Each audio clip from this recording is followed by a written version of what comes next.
What is up, everybody? It is Alex from Heavy New York calling from the Altar again, and this time we return with Ryan Kirby of Fit for a King. Great to be able to talk with you. Thanks for coming back on the show today, man. Hey, no problem. Anytime. Yeah, it's so awesome to have you here. The last time I spoke to you, it was like during lockdown or like during like the heart of it. I didn't even have a computer that could take Zoom yet, so it's great to sort of see you in the flesh, more or less. I know it's technology has advanced so far since then. Yeah, no, it most certainly has. But it's so awesome to have you here. I got to tell you that this new single that you just put out, Keeping Secrets, I've been listening to it on repeat relentlessly, that it almost made me forget that there's a whole back catalog of Fit for a King songs. Epic, epic track. Is this maybe sort of like a good representation or maybe like a good sort of a preview to what like a follow-up to The Hell We Create is going to be? Or is that just one little taste of what's to come? I think it's a taste. I'd say even to the point where right now we're not positive if it'll make the record or not, because we kind of want to see where the rest of the record goes before we commit, or like the rest of the singles, because I think there's a bunch of different sounds we want to mess with. Like one of the songs we're working on is like 6+ minutes long and has a little more like riff and blast beats, and there's only one repeating part in the whole song. And then there's like traditional super heavy songs that we've written and some more groove heavy. And there's obviously some like softer ones. And we're like figuring out, some of them don't even feel like the same record. So we're like, we should put out some singles and see like what fans enjoy with each of the songs. So the goal is to put out another single this summer and then another one in the fall and then a new record in 2025, kind of like, that way we at least have some feedback before going into the studio in November. Because like the Keeping Secrets feedback has been really good, but it's always good to find out if fans don't like something before you commit a whole record to it. Well, I think, as a fan for Fit for a King, when you compare like Dark Skies to Death Grip to The Path to The Hell We Create or something like that, it feels like every album has its own distinct sort of really distinct. There's a lot of distinctions with each album. I feel like every album does play by its own rules, but it's still Fit for a King. So I think it's fair to say that like it's not too, I don't want to say it's not too risky, but it almost seems like there has to be plenty of leeway and flexibility to sort of experiment with your sound a little bit, right? Yeah, that was our biggest self-critique with The Hell We Create, is it felt too safe. And I think a lot of that stemmed from The Path was really polarizing with a lot of people. So we were just like, we just need to write a record that we know for sure our fans will like. And I think in doing that, it can almost be like too safe when you are worried about pleasing everybody instead of just writing because when we did Dark Skies, the goal was let's just write Death Grip, but way better. Of course. And versus like writing. And then The Path was like, well, we can't do two types of those records in a row. We need to like try something else, which it did like pay off in certain ways. Like that album is it's polarizing, but it is popular and did well. And some of our biggest songs are off that record. But we listened a lot to those negative voices on the Path, maybe more than we should have. And instead of like writing an evolution, we just were like, let's kind of go back and be safe with it and write something we know. And like I said, that is like our biggest regret with the record. But we like the record and it does well. Like some of the best tours of our career have been like from that record. So we can't complain at all. But I think now we're just getting a lot more experimental with how we're writing our music, like going to multiple producers for different songs and writing. So like Keeping Secrets was written without a producer. We just did it ourselves at our guitarist's house. And then I demoed vocals from my house because I couldn't make it to his house in California for the session. And then we went to Drew just to do the last little like final touches, the last opinions on the song and record vocals. So that was probably the most like organic us writing a song that we've done in a long time. Well, you led me perfectly into the next question I wanted to ask you. First off, sorry if I was laughing before, but your cat photobombing, I love it when those happen. I know, he's like death staring me right now because he was napping in this office chair, and I moved him to get into it. So I think he's not happy with me. I love it when cats photobomb the interview. I love it. You could keep it like that. That's totally cool. Yeah, that's That'll this generate room's more super views. bare. It's like our guest room that we haven't done anything with. So it's turned into his room. And so when I come in here, he's just like, "What are you doing?" Fair enough. But in terms Hey, of, I love those special guests. I once did an yeah, interview that's with a band one time where the cat was licking its parts like in the background the whole time. yeah, As he's like that's as hilarious. he's seriously answering the questions, I'm like, be professional, Alex. Be professional. Be professional. The And so, but cat knew what it was doing. but in terms of like the lyrical aspects, because I think your lyrics are very thought provoking. You express many different sides of yourself, both with the different usages of your voice, but also many different lyrical subject matters. So, does the music maybe alter your process on how you come up with sort of like the lyrics in a way? Like, does it maybe influence your mood, or maybe make you revisit certain past or present or future experiences that influence your lyrical process? The music definitely does. I love writing music after the instruments personally, because I want to get the instrumentals. That was a big part of Dark Skies, and we need to kind of revisit that. A big part of Dark Skies was like, I want the song, like with it, when everything means nothing, we were like, we want the song to feel sad before lyrics are on it. Like it needs to sound sad, because if the music itself doesn't sound sad, then it's like the vocals won't be as impactful. And I think that is like the whole like time, like Backbreakers, like the song needs to sound super angry without me putting vocals on it. And it needs to sound like you get into some weird moods. Like Backbreaker, I think the term we used was like frustrated. We want the song to sound frustrated. And then with Shattered Glass, it was more like we want it to sound like you're banging your head against the wall. So it's kind of like getting the music there, because then I think the lyrics come so much more naturally because you're listening to the mood and like writing to it versus trying to make the song feel like something with the lyrics. You're kind of just reinforcing. Does having many different usages of your voice too, from aggressive vocals to very melodic vocals, does that maybe express a different side of you, who you personally are? I think so. That's been a big thing. I've tried working on like different vocal styles and being able to be good at as many as I can, because I think there's so many moods that call for certain types of vocals, whether it's like desperate yelling vocals or pretty singing or gutturals. I think there's moments that can be like accented by each of those vocal styles. And in terms of, like you mentioned, you prefer to have the music before you come up with lyrics, but could lyrical ideas ever determine the music itself in a way? Oh, there definitely have been songs that have, like our song "Pissed Off." Bob wrote that whole chorus before he wrote the instruments. The "Every Day is Another War" thing was written like vocally before, and then he fit the guitar around it, and then that kind of like. I think another song that was written before, "Stacking Bodies," was written before the instruments. Like it's usually the choruses are written before the instruments. Um, I'm trying to think of other examples. When "Everything Means Nothing," the line "I was born in the rain" was written before the song, and then that kind of determined what kind of mood we wanted for the song.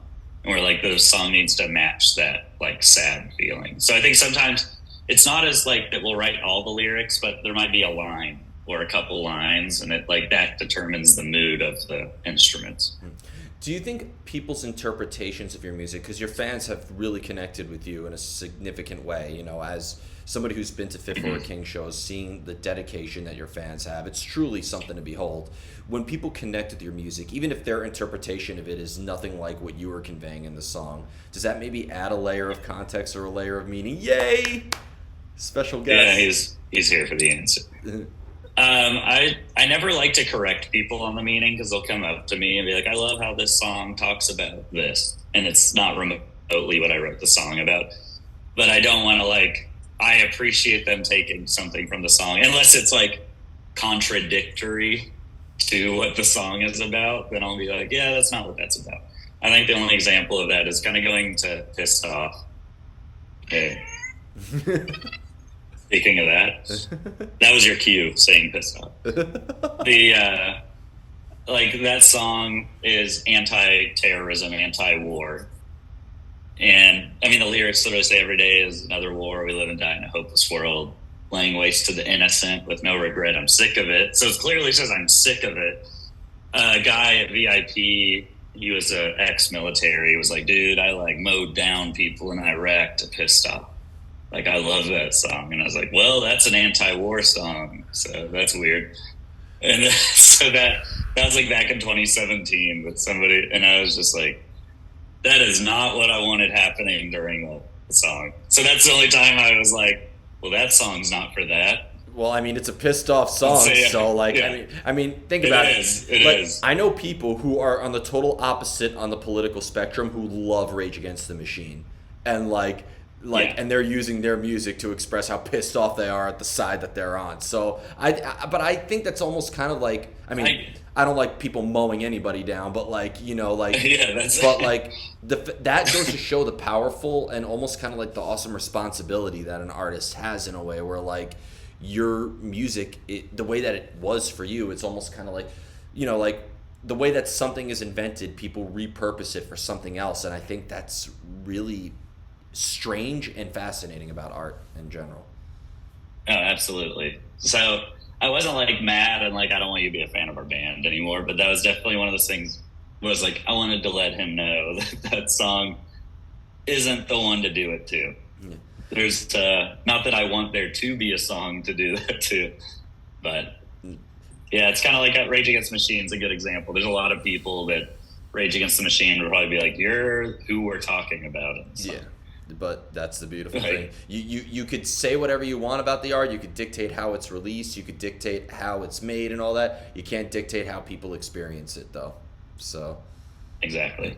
Now, there is such an evolution demonstrated from Fit for a King, from the self-titled EP to Descendants, all the way up to now. Like, and this is sort of like a debate or like something I've been fascinated with artists. Fascinated with asking artists, and that is, can you dictate your own evolution? Do you think evolution is something that you have control over, or does evolution kind of have to come naturally as an artist? I think there are some aspects that you have control over, but the things that you, like examples of things you don't have control over, like there's a lot of things that happen in our lives that we don't have any power over, as far as like if there's a death or a tragedy or even joy. And I think those experiences, especially like you're talking from the EP all the way till now, that's like 15 years. Like, I was in high school when that first so much that happens. Yeah, and I think that evolves. People's musical taste evolve anyways, like whether they're in a band and writing music or not. But I think life experiences will change how you write lyrics, how you like the music you enjoy, the type of music you want to write. So I think there's some evolution that's completely organic. And then I do think there's some force where, I mean, we've done it where we're like, and we're not the only band that's done it. It's very popular in a genre. It's like, we need a song that can go in Octane. And it's not that we're dedicating a record to it at all. Like, it's usually there's a song. But what's funny is it's never the song people think it is. Like, because everybody on the Hell We Create was like, oh, Falling Through the Sky is like, that's their attempt at Octane. And I was like, actually, no, that was, I'm trying to remember. We haven't even played the song live because we didn't even end up wanting to release it. Mm-hmm. Well, it was, why am I blanking? It's our own record. Come on. Fracture. Okay. Fracture was supposed to be like, this is the song, like, hopefully it gets on TikTok. And hopefully it does that. And then we didn't even put it out as a single because we were like, it just doesn't feel, it's not our favorite. And it's because there was like some forced evolution. I think it's due to it not being like as organic. Like obviously we enjoyed the song, we put it on the record, but it didn't. Whereas Falling Through the Sky was organic and was written by us genuinely just enjoying how the song is. But that was the one everybody's like, this is their Octane one. And I was like, that actually wasn't a discussion at all on this song. Hey, Octane has some great a story music, I've heard. exactly. And is there any, like, there are some songs on Octane I like. It's not like Octane is bad to, not, I don't like all of them, but there are ones I do enjoy.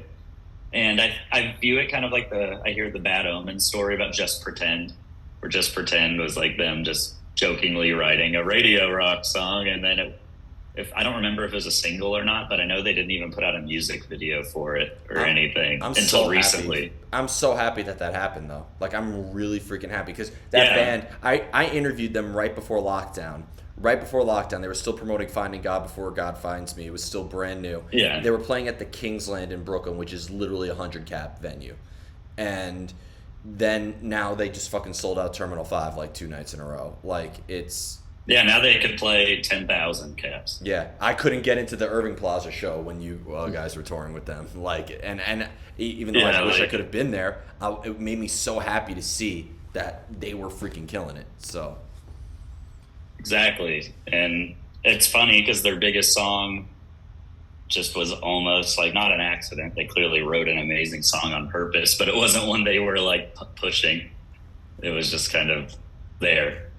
Yeah, Sweet Child of Mine by Guns N' Roses that opening riff was written as a joke. So you never know. Like, yeah, it's like sometimes when you're not trying the hardest is whenever it's like the best music comes out. Going back to a similar question that I asked before, but when it comes to the inspiration to get the creative energy to create your music, do you seek out inspiration? Do you go out looking for it, or you just kind of have to let it strike you? I'd say right now it's just strikes all the time because, I mean, we travel around the world constantly touring. It's almost like a meme now how much we tour. Everybody's like, there they go again. And anytime we announce a tour, or they're like, go home, be with your families. Like, or they're just like, I think they don't like their families. That's why they're gone all the time.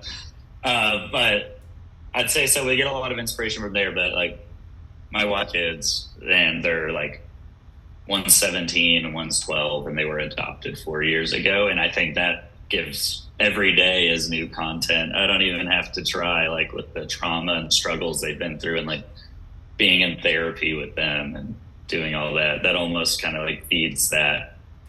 If anything, I have to try to not be too sappy in our music because the hell we create is just sappy constantly. Yeah, but do you find that maybe when that emotional energy, it's obviously very cathartic to express that, but do you feel like it could also be just as deteriorating to, like, is there an art to managing your demons? Because I've always said that when darkness or any sort of trauma is the subject matter for the music, sometimes artists could become victimized by their own product, as I call it. I agree. You can't like constantly live in those negative emotions. It's almost like Heath Ledger when he played Joker. It's like because he got so into it. I know it's like overblown, probably like, oh, he went mad because he was the Joker, but he was living in negativity with that role constantly, which I think musicians too, like being constantly dwelling in it, writing about it, thinking about it. It's like not the best for moving on from it because you're kind of and you're singing about it every single night if it's still like a tough issue you're dealing with.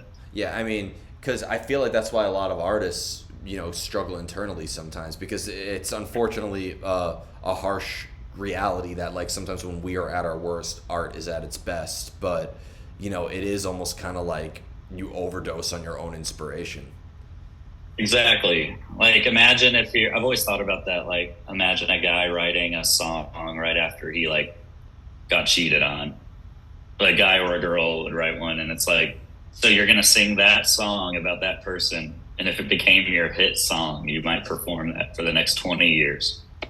And you might be reminded about that happening every single night for the rest of your life. Even if you're in like a new relationship and you're happy, you're still singing about your ex from 10 years ago. Yeah. So I've always wondered, like, does that just kind of eat away at you or do you find peace with it? I think some people do either. They find peace or it eats away at them. I don't know how Eminem could sing Kim every night for this long. Exactly. So he just said like, he's not performing Cleaning Out My Closet anymore, which is even just as traumatic. So yeah, it's like because in the moment, it's like good to write about it.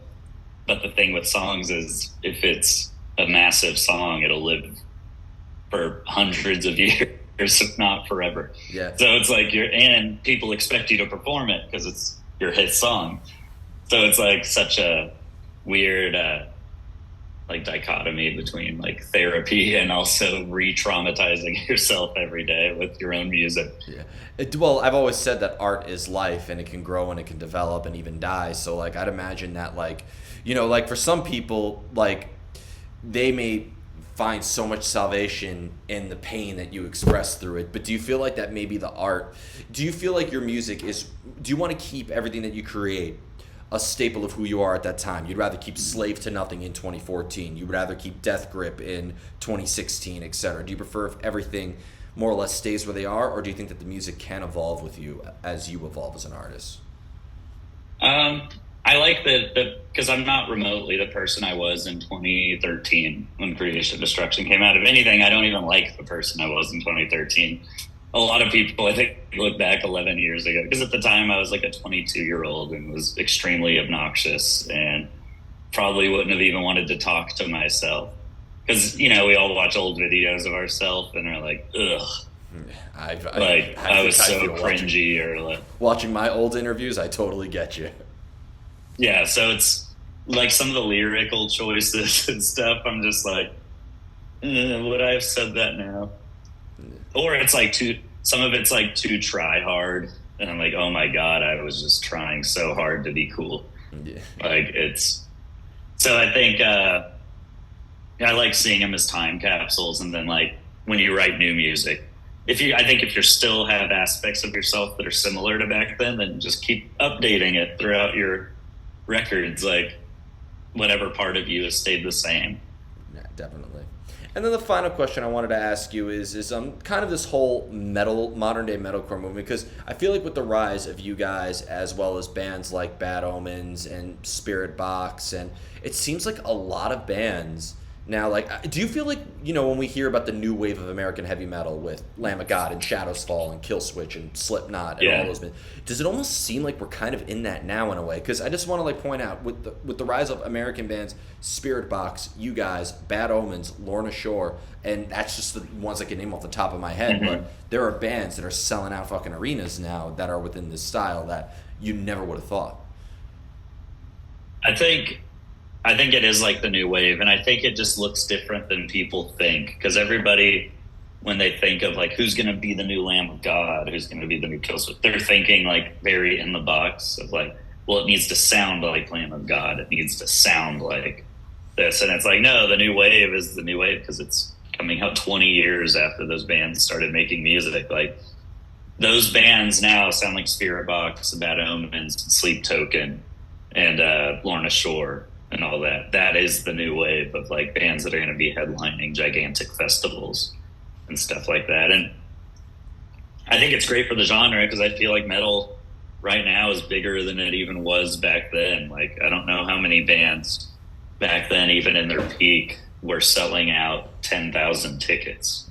I was trying to think of bands like that I saw. Like I saw Under Oath during like, I'd say their peak, which was, it was the Lost and Sound of Separation tour in 2009. And it was with Seos and Devil Wears Prada. Wow. And the show was sold out. And looking back, we've played that venue. They sold out. Like, it was a 3,500 cap. And that felt like gigantic. But then you see bands like Bad Omens, they'll sell out a 3,500 cap to, they actually did. They played the Factory in Dallas. It's a 4,000 cap. And they did it 2 nights in a row. It's insane. So it's like there's 8,000 tickets right there. So it's like I think metal people are under it because it's people say metalcore is dead or metalcore is like gigantic right now. Like a band like us selling, our band will sell between 1,000 and 2,500 tickets at a show. It's like that is what bands like Attack and Woe Is Me, like bands that were at the top of the top. Like during that MySpace metalcore era, like we're doing that and we would open for other bands in the genre still. Yeah. So it's like those were the headliners back then and now they would be the 2 or 3 out of 4 on like a top of the top metalcore band now. So that's why I'm like, they're huge. Well, also think about all the bands that sort of fell off in a way. You know, back in my day, band logos weren't unreadable; they were all made of bubble letters. So this is back in the bubble letter era before the unreadable era. But like, for instance, Texas in July, JT would go on to form Era.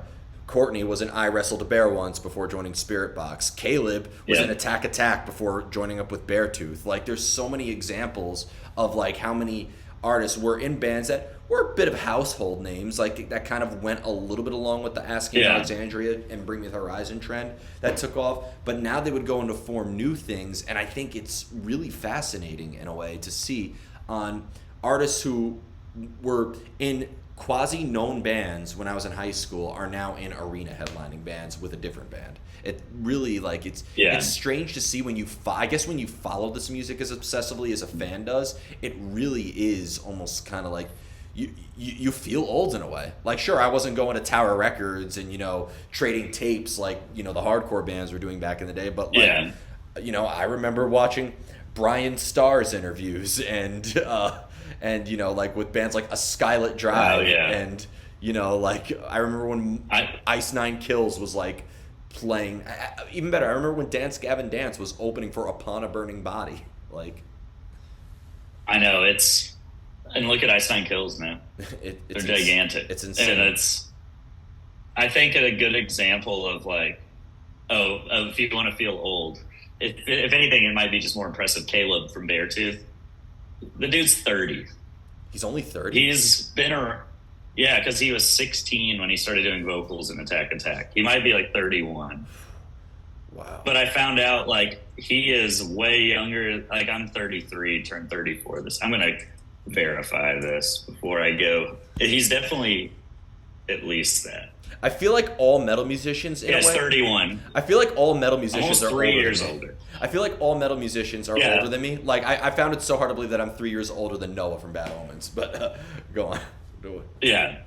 Caleb's 31. And I'm about to be 34. And the amount of stuff that guy has done in his career, he's been in 2 gigantic bands. And he's still like, and I'm still working on my first one over here. No, he's lived more life in 31 years than I think anybody. And like Courtney from Spirit, I saw people because she had just State of the Scene, I think, just posted her birthday, and she's in her mid-20s or mid-30s, and it's so many people were like, "Oh my God, she's in her 30s!" Like yeah, she's been around, like she's been grinding. She's not some artist that just like popped up out of nowhere. Kind of like you said, a lot of these.